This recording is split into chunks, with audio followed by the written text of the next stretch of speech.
Фиатная сеть состоит примерно из 190 центральных банков, членов Международного валютного фонда, включая и Центральный банк России, а также десятков тысяч частных банков с их филиалами. Родной токен этой сети FiatCoin, рубль, доллар, евро, добывается через архаичный, централизованный, рискованный, хаотичный процесс под названием кредитование. Получение лицензии на кредитование от Центрального банка дает майнеру, финансовому институту, право выпускать долг, что приводит к созданию новых фиат-токенов в его балансе. Нас приучили думать, что без банков человек существовать не сможет, где хранить деньги, как оплачивать счета, как безопасно копить. Но в реальности ситуация обратная. Это банки живут за счет твоих вкладов и долгов. Это им критически нужно, чтобы ты оставался в системе и кормил их своим трудом и процентами. Я все еще пользуюсь фиатными токенами и банками, но для расчетов, которые иначе не произвести, к сожалению.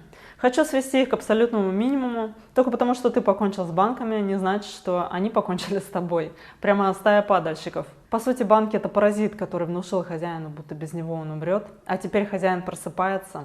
Они нуждаются в тебе больше, чем ты в них. Сосут твой труд, а не оставить ли их голодными? Проблема не в тебе, а в самих деньгах. Ты не отстаешь по жизни, просто игра построена. Ты не сумасшедший, если покупаешь биткоин. Сумасшедший тот, кто его не покупает. Сами банки все прекрасно понимают. Bank of America выпустил долгосрочную диаграмму, демонстрирующую 1000 лет технологических, тут неправильно перевели, disruption. Это не разрушений, а скорее это прорыв или радикальная перемена, выделяя биткоин как одну из самых значимых инноваций в новейшей истории. И не надо делать вид, что я здесь что-то рекламирую. У вас перед глазами как минимум половину зарплаты вашей жизни сжирает инфляция. Может, претензии стоит предъявлять не мне, а тем, кто вас грабит. Допустим, вы состоятельный и гордитесь тем, что на ваш крупный счет в банке капают проценты, но по сути это то же самое, что стоять в гигантской пробке в дорогой машине. Вы просто выбрали неправильные обстоятельства. Может показаться, что с биткоином ты уже опоздал, но начни покупать сегодня, и через пару лет тебя будут считать тем, кто вошел одним из первых. Лично я докупила кусок биткоина вот буквально недавно, при его цене в 110 тысяч долларов, потому что освободились деньги от продажи дома, и эту квартиру я снимаю. Такое ощущение, что я родилась в Швейцарии, а не в Сибири. Там арендовать престижно, в Сибири стыдно.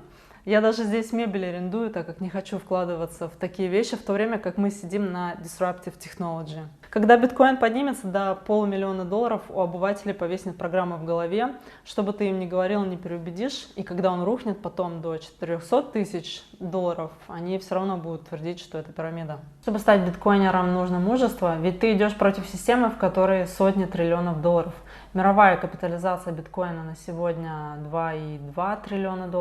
Это количество добытых биткоинов 19,7 миллионов умножить на текущую цену $110 тысяч. Мировая денежная масса на сегодня 95 триллионов долларов. Биткоин конкурирует с М2 как форма денег.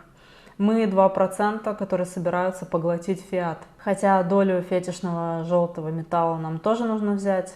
Золото обменяют на биткоин быстрее, чем ты успеешь моргнуть, прежде чем оно окончательно превратится в реликт. Золото – архаичная технология. Для своего времени, может, оно и было неплохим, по крайней мере, точно лучше рубля. Но биткоин во всем превосходит его. В 2021, до того, как я разобралась с биткоином, я тоже держала эфир и золото. Никогда не поздно стать биткоин-максималистом. Я не повторяю свои ошибки. Только те, кто полностью не понял биткоин, считают необходимым диверсифицироваться в золото. У большинства нет ни головы, ни духа для того, чтобы держать биткоин. Если у тебя есть и смелость, и разум, поздравляю, ты из немногих избранных. Мое поколение четко попало в золотую жилу, только это не золото, а биткоин. У нас уже есть мозги, подстроенные под будущее, и у нас было время для того, чтобы накопить какие-то сбережения. Поэтому у нас есть шанс войти в биток именно тогда, когда он становится главным активом нового мира. Родись мы немного раньше и считали бы биткоин пирамидой, родись немного позже и не было бы еще таких сбережений, мы попали ровно в точку. У нас есть шанс по-настоящему накопить, а не ждать подачек от государства в виде пенсии. Довольно дико осознавать, что есть люди в моем возрасте, которые копят в рублях или другой резаной бумаге. Я уверена, что при моей жизни биткоин уже нельзя будет купить за эту никчемную макулатуру. Фиатная система устроена так хитро, что люди даже не понимают, что они рабы. Только выйди из этой системы, понимаешь, что был порабощен, Ты считаешь себя свободным, но ходишь на работу 8 часов в день, 45 лет подряд, работая на чужого дядю. Инфляция – это те самые цепи, которые держат тебя на месте до 65. Ключ к освобождению – это твердые деньги, которые нельзя напечатать. Покупка биткоина – это ставка против самой природы фиата, которая по определению коррумпирована. Более 50 эпизодов гиперинфляции произошло за последние полвека во всем мире в странах с фиатными денежными системами.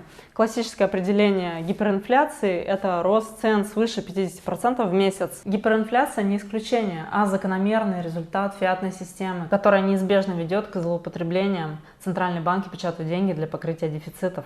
Фиат и банки – это навязанная форма долговой централизированной реестровой технологии, монополизирующая финансовые и денежные услуги по всему миру. Фиатный стандарт возник из-за необходимости правительств управлять своим фактически дефолтом по золотым обязательствам. Он не был сознательно создан для того, чтобы оптимизировать удобство использования валюты, транзакций или банковских услуг. В Российской империи до Первой мировой войны действовал золотой стандарт. Он был введен в 1897 году министром финансов Сергеем Витте.